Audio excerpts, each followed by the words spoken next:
See on võib-olla viimane kord elus, kui mina, Kristel Ensin, saan seista siin erilisel bowlingu rajal. Vaadake, mis siin toimub. See on selline ainulaadne Skandinaavias bowlingu rada, mis hakkab siis üsna pea teenindama vägevat kliente.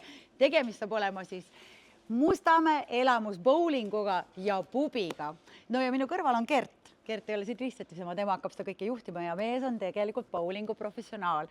Sina, Gert, oled ju 20 riigis esindanud Eestit bowlingu võistlustel. Sa oled ka Euroopa juuniorite meister ja lisaks ka mitme korda Eesti meister. Täisproff just selle mängu peale, eks ju. Räägi mulle, mis on selles bowlingus nii erilist? Tere ka sulle, Krista, et tore, et tulete elamus bowlingu ja pubisse. Kõigepealt siis mille pärast elamus bowling on nii eriline, on see, et nagu näha siin tehnilisi vidinaid ja asju on siin nii palju, et mina olen maailmas hästi palju erinevates saalides käinud ja sellise kontseptsiooniga saali veel mina ei ole nagu kohanud.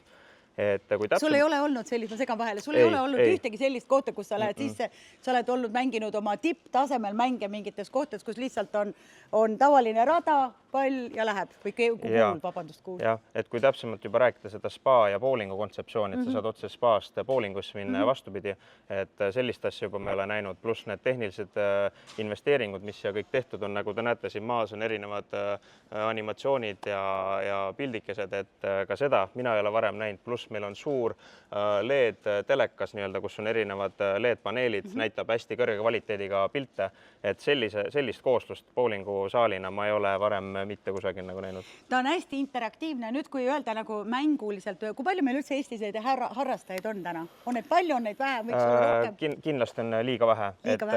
Aga põhjuseks ma saaks kohe välja tuua, et meil ei ole sellist otset eestvedajat, kes massideni tooks seda infot, et bowlingut saab harrastada ka spordina ja et see on hästi lahe ja tore mäng.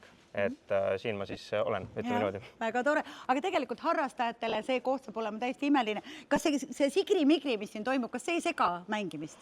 Ei, selle asja nimi ongi nüüd Spark, ehk siis kaamerate projektoritega näitab seda pildikest siia maha, ta tunneb palli ära, millal see animatsioon nii-öelda järgi liigub ja siin on erinevad mänge ka, ehk siis erinevad punktisüsteemid ja see saab olema minu arvates klientidele siuke uus lemmikatraktsioon. Nii, et kui mina näiteks viskan mingi palli, siis see palliga hakkab see animatsioon siit liikuma. See tundub nii äge. Mis on need 3 asja, mida sa välja tooksid, miks inimesed nüüd septembris, kui see lahti läheb, kindlasti peaks just siia saali tulema mängima? Mis veel? Sparks meil on, kõik see süsteem on ka kõrgetasemel. Lisaks on meil viidud läbi täie ulatuslik hooldusmasinatele, et rajad ilusti toimiks.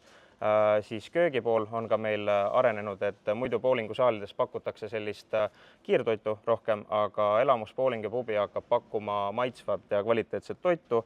Lisaks sellele siis miljööd hoiab üleval ka reedeti ja laupäeviti ja live esinejad, bändid ja pluss siis nagu eelnevalt mainitud see spa ja bowlingu kompleks, et sa saad edasi tagasigi, et see on hästi vinge. See on hästi vinge, minu arust on see ka hästi vinge ja tegelikult on ka väga vinge see, et kui sa juba siin oled ja see kuul on käes ja mänguks läheb, siis tegelikult üks proff on siin kõrval, igaüks võib sul tulla nööbis kinni võtta, sult nõu küsida. Absoluutselt, et mina olen siin saalis väga, ütleme nii, et peaaegu kogu aeg ja kui kellelgi on mingi küsimus ja mind näete, saate alati küsida. No super, tere tulemast. Nüüd saab olema järjekordselt üks ülivinge koht. Tegemist on siis uuesti Mustamäe elamus bowlingu ja pubiga, mis on ühendatud elamuspaaga, nii et tere tulemast ja läheme mänguks.